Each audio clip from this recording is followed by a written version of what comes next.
Millions were cheering for him.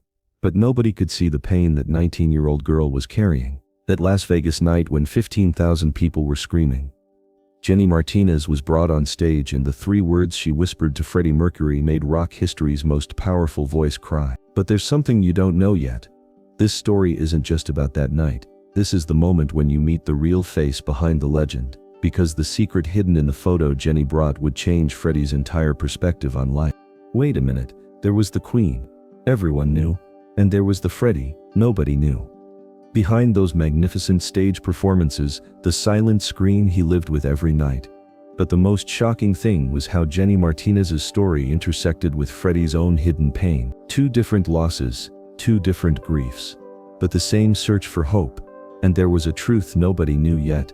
Nobody could have predicted that Freddie would experience something that night that would confront him with his own mortality. August 12, 1976. International Hotel, Las Vegas. The second show of the night, a 15,000-seat arena packed to capacity. While Freddie was ruling his kingdom on stage, nobody noticed the tears of the young Latina girl sitting in the 3rd row. Jenny Martinez had come from San Antonio, saving money for months to watch this concert. But nobody knew why she was crying yet. And nobody was curious about the story of that photograph she carried in her purse. But that photograph would create one of the most emotional moments in rock history by the end of the night. Jenny's story actually began 2 months earlier. In their small home in San Antonio, that terrible night when she watched her 8-year-old brother Miguel take his last breath. Miguel had been fighting leukemia for 2 years, and he was losing that battle. In his final days, when his pain became unbearable, only one thing could calm him: Freddie Mercury's voice. This is where everything changed. Miguel's favorite song was Love Me Tender, and Jenny would sing this song to her brother every night. Even in his final days, the child would hum this song, sometimes so weak his voice couldn't be heard, but his lips would move. "Jenny," he had said on one of his last days when he could still speak, "I want to see Freddie. Before I go to heaven, I want to hear him sing." These words were carved into Jenny's heart. After Miguel died, Jenny's mother Carmen had bought the tickets. "Miguel would want you to go," she had said through tears. "Listen to his favorite singer one last time for him." But Jenny hadn't wanted to go. Every Queen song reminded her of Miguel, and it was too painful. You haven't seen the biggest surprise yet. Because the photograph Jenny brought to the concert captured a special moment. Taken just 3 weeks before Miguel's death. Both wearing Queen t-shirts, sitting in their living room surrounded by album covers. Miguel had grown thin but was smiling, trying to sing Bohemian Rhapsody with his sister. These were their last happy moments. When Hound Dog ended, Freddie's eyes caught Jenny's. This wasn't normal fans screaming. There was a different energy, a different pain in those eyes. And Freddie, with the intuition given by years of experience, had already begun reading the story in those eyes. Even the backstage technicians had noticed. There was something that caught Freddie's attention. "Hold on a second, folks," he said into the microphone, his eyes still on Jenny. "I see someone out there who looks like she might need a friend tonight." 15,000 people began looking around curiously. When the spotlight found Jenny, they could see her clutching that photograph tightly. Tears were streaming down her cheeks, but she wasn't making a sound. There was a silent grief in her. Security guard Carlos Vega remembers that moment. Freddie walked to the edge of the stage and looked into the crowd to find that girl. Normally we would handle these situations quickly and continue the show. But this time was different. There was something in Freddie's facial expression, as if he could feel that girl's pain. "You, darling, the pretty lady in the blue dress. What's your name?" Jenny's voice came out trembling. "Jenny." There was such fragility in her voice that even people sitting in the front rows of the arena were moved. This wasn't a normal fan interaction. "Jenny, that's a beautiful name. Jenny, you look like you've been crying. Are you okay, sweetheart?" And at that moment, the burden Jenny was carrying began to emerge. She nodded yes, but the tears wouldn't stop. She held the photograph tighter. "You know what? I think you need to come up here with me. Would you like that? What you're seeing now is nothing." Because what would happen when Jenny was brought on stage would change not only that night, but the rest of Freddie's life. Arena staff helped Jenny. The young woman stood trembling next to Freddie, almost ready to faint. It was such a surreal moment for her that she couldn't even tell if it was real. "Don't be nervous, honey," Freddie said, putting his arm around her shoulder. These folks are friendly. Tell them where you're from." Freddie's touch was warm and Jenny suddenly felt a bit safer. "San Antonio," she said with her trembling voice. "San Antonio. I love Texas. Beautiful state. Beautiful people." Freddie was trying to comfort Jenny, but he didn't yet know the depth of the young woman's pain. "Now, Jenny, I saw you crying down there. Want to tell me what's wrong?" And at that moment, when everyone expected an ordinary fan story, Jenny approached Freddie and whispered something in his ear. The arena had become so quiet that you could hear a pin drop. 15,000 people were witnessing this intimate moment, but didn't yet know what she said. "You won't believe this, but that whisper was only caught by the stage microphones and recorded. In bootleg recordings that emerged years later, those words can be heard clearly. My little brother Miguel died last month. He was 8 years old. He had cancer. The last song we played for him before he died was Love Me Tender. You helped him not be scared." These words had an explosive effect in Freddie's ears. The world seemed to stop for a moment. Freddie froze. The smile disappeared from his face. And for a moment, he looked like he'd been punched in the stomach. His shoulders began to tremble, and people in the front of the arena could see tears flowing down his face. "What did you say, darling?" he asked, his voice already beginning to change. Jenny, realizing the microphone had caught her words, began crying even harder. There was nothing left to hide now. Her pain was spreading throughout the entire arena. "My little brother, he loved you so much. When he was dying, we played your music for him. It made him peaceful." Jenny's voice was breaking with every word. "Mama said you had magic in your voice. She said when people are sad, your songs make them happy again. But I'm still sad. Freddie, can you make the sad go away?" There's something else you don't know yet, because this was a time when Freddie was also beginning to confront his own mortality. In 1976, HIV hadn't been diagnosed yet, but Freddie was noticing changes in his body. He was getting sick frequently, his energy levels were dropping, and doctors were concerned. Jenny's words weren't just telling little Miguel's story, they were also triggering Freddie's confrontation with his own mortality. Charlie Hodge, guitarist and longtime friend, describes that moment. "I had never seen Freddie break down like that during a stage performance. Never. He always controlled his emotions during stage performances.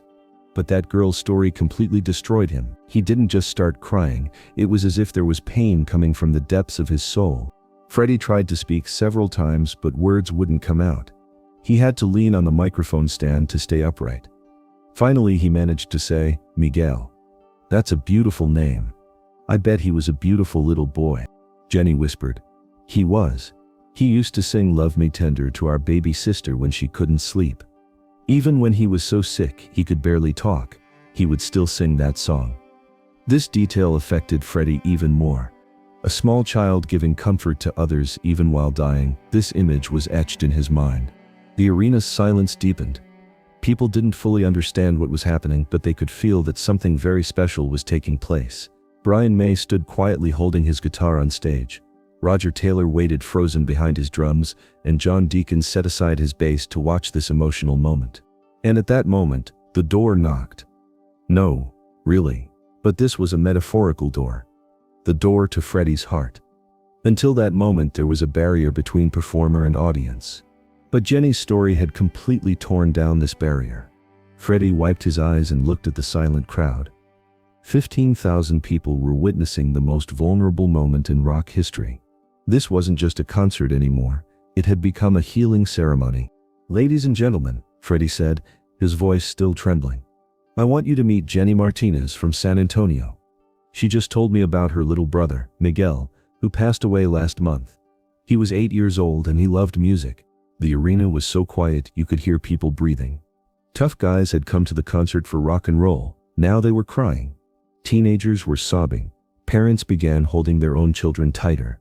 Miguel's favorite song was Love Me Tender. And Jenny tells me that it brought him comfort in his final days. "I can't think of a greater honor than knowing that something I recorded helped the little boy not be afraid." Dr. Patricia Williams, a child psychologist who was there that night, analyzed that moment years later. What we witnessed wasn't just grief being shared.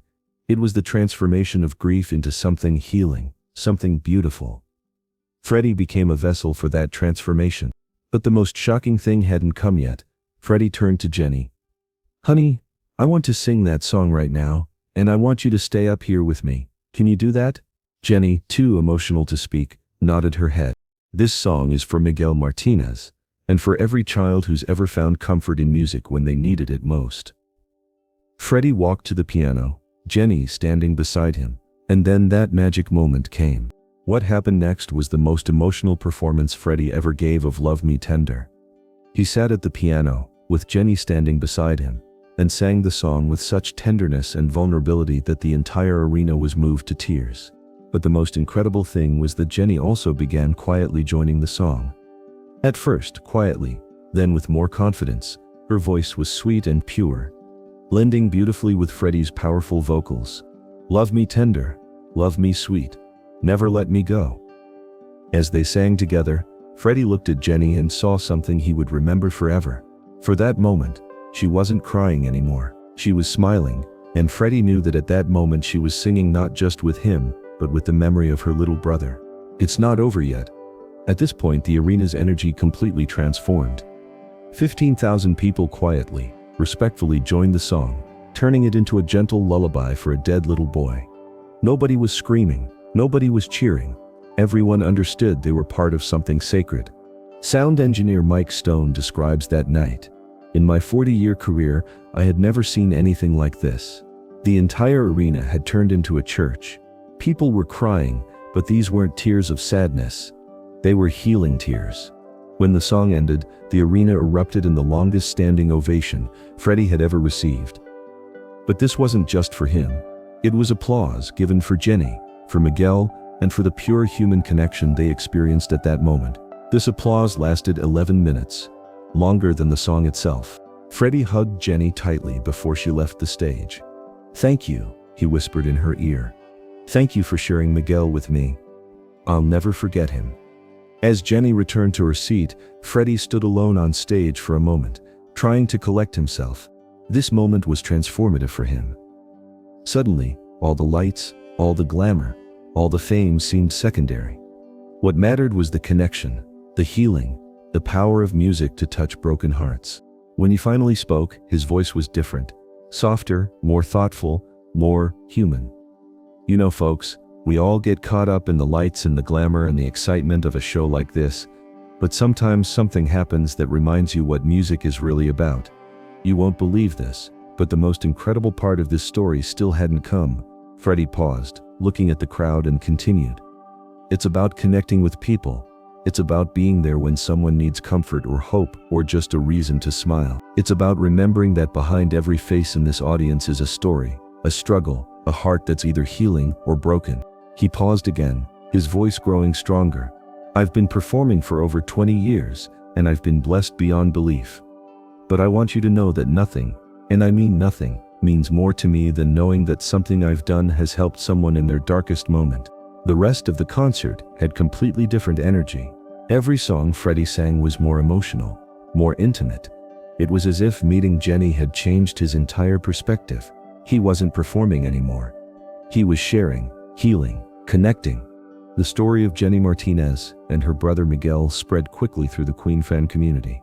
In the days following the concert, hundreds of people reached out to share their own stories.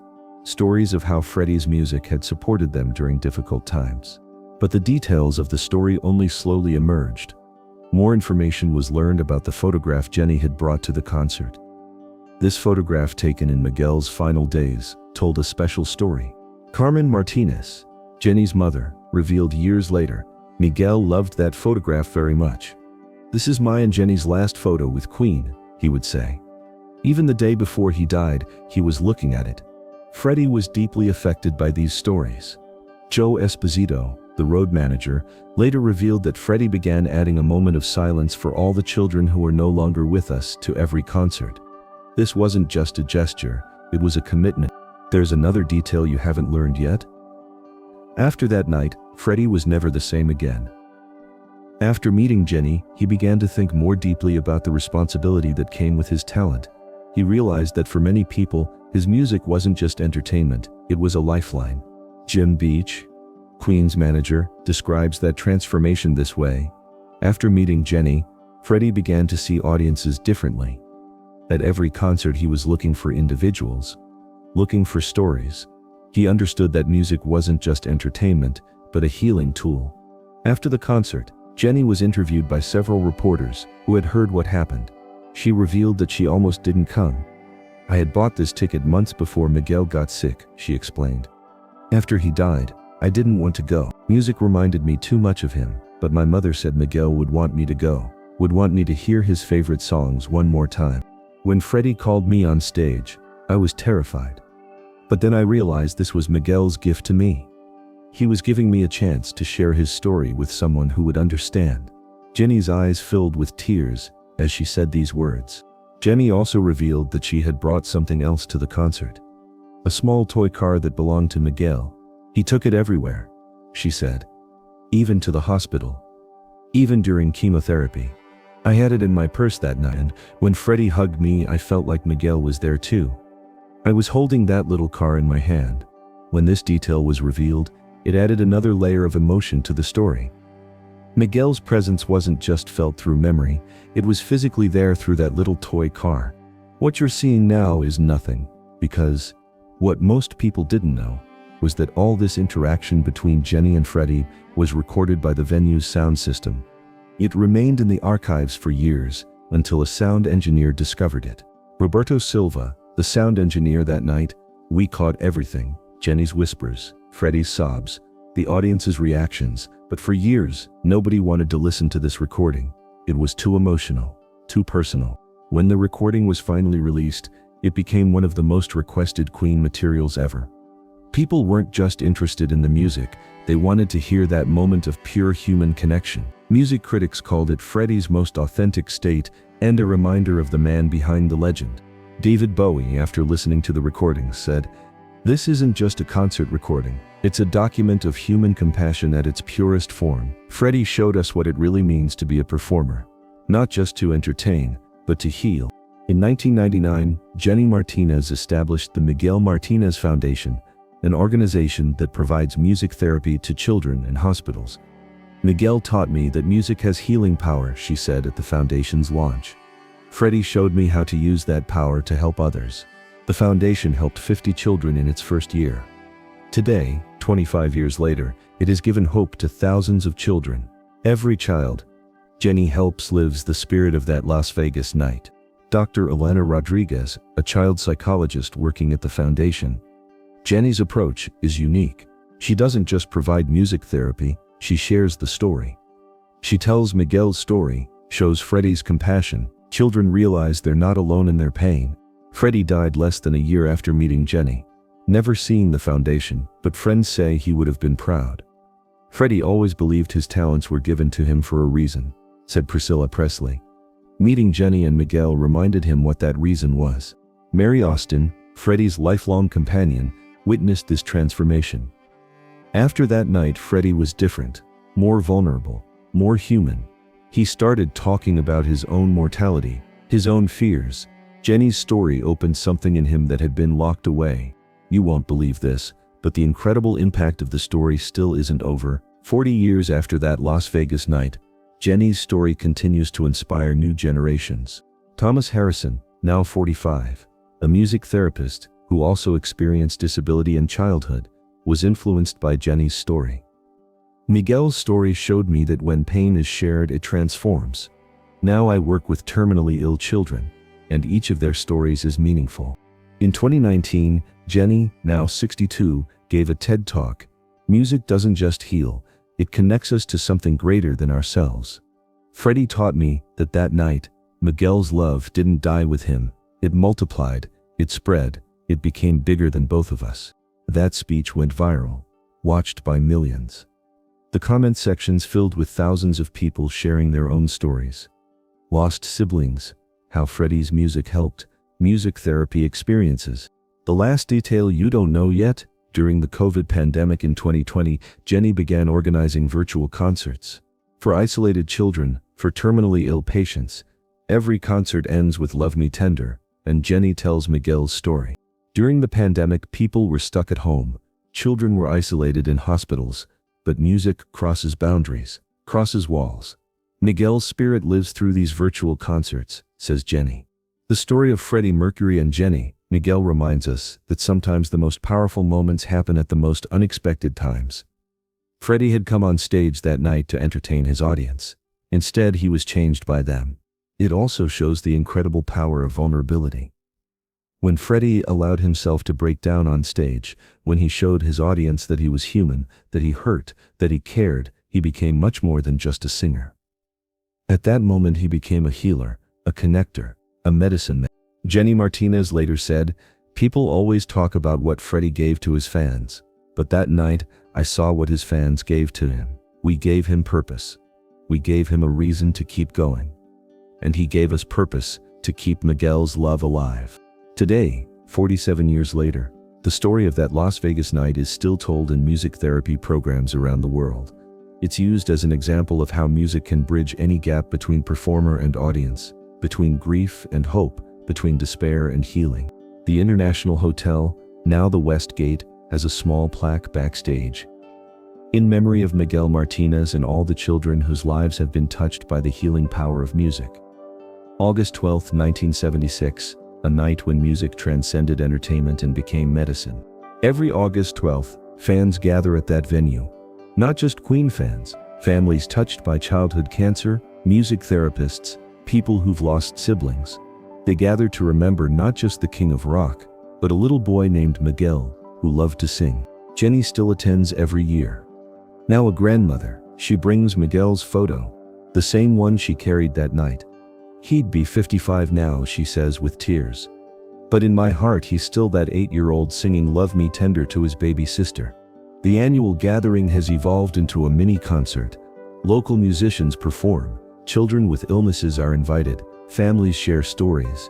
It's become a celebration of music's healing power, a direct result of that one night in 1970. Dr. Michael Chen, pediatric oncologist and music therapy researcher. The Miguel Martinez Foundation demonstrates music's clinical value. We have data now. Children who receive music therapy show improved immune responses, better pain management, reduced anxiety. Jenny's work provides hope based on science. But the story's most powerful aspect remains its emotional impact. Freddie Mercury performed thousands of concerts in his career. He sang for presidents and popes, for massive crowds and intimate gatherings. But when people ask what his greatest performance was, most of those who were there that Las Vegas night will tell you it wasn't a song at all. It was the moment when the king of rock allowed himself to be vulnerable enough to cry for a little boy he had never met. And in doing so, he reminded everyone in that arena, and everyone who has heard the story since, that music isn't just about entertainment. It's about love. It's about connection.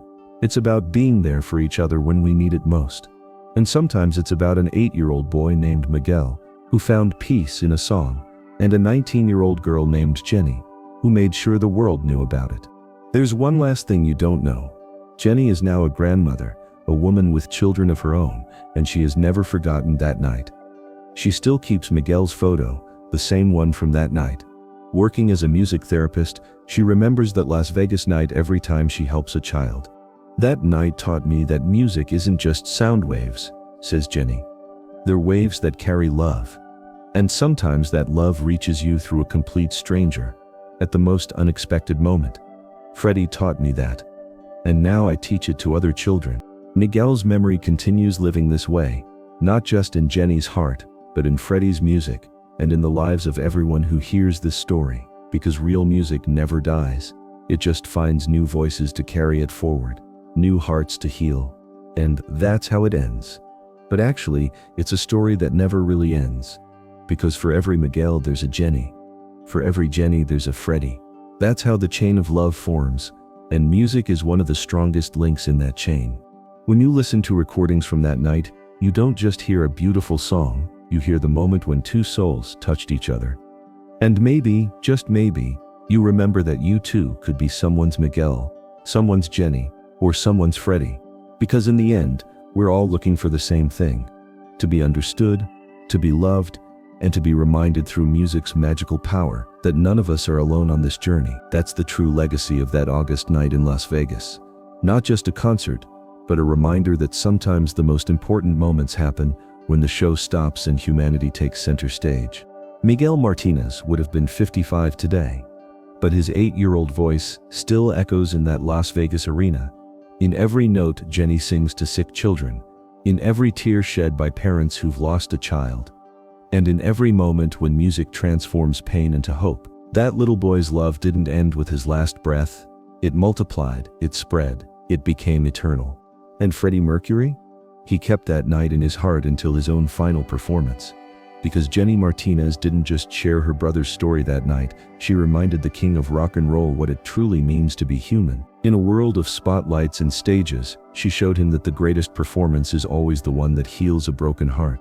The show must go on, as Freddie always said. But sometimes the most beautiful moments happen when the show stops, and two strangers discover they're not strangers at all, just two human beings sharing the universal language of love and loss, hope and healing. And in that sharing, something magical happens. The music becomes medicine, the performer becomes healer, and the audience becomes family. That's the true story of August 12, 1976.